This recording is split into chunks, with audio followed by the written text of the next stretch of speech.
it's time to start dressing Peter. The dressing part is something that you do every day. Here is, for example, a dressing kit. A dressing kit. In your dressing kit, you will find forceps, you will find drapes, you will find plastic forceps and swabs. So here you have different parts of the equipment. But before you start, it is important to use gel.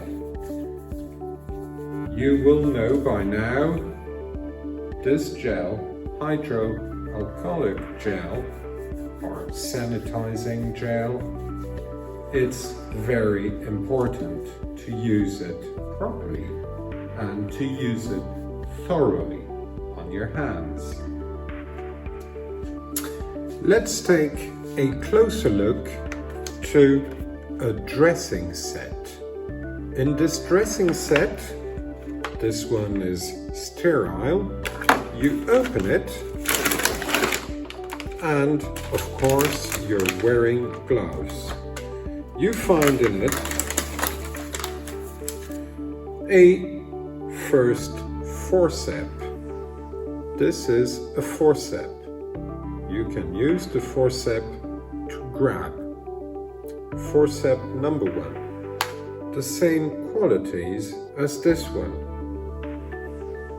It is a wee bit finer, but they are almost the same. Forceps, plastic forceps. You will find also here some forceps that look like scissors. They have specific locking jaws, so that they don't move when they're locked.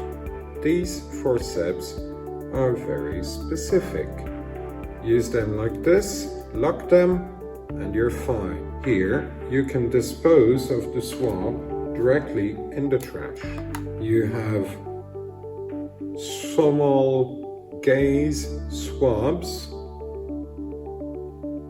and you have an absorbent drape. This is a drape. Okay? All this comes in your dressing kit. You can use peroxide, you can use alcohol, you can use soap, and you have gel. Everyone knows about gel. And don't forget your gloves. Here we have sterile gloves. That's it. Don't forget the bandage.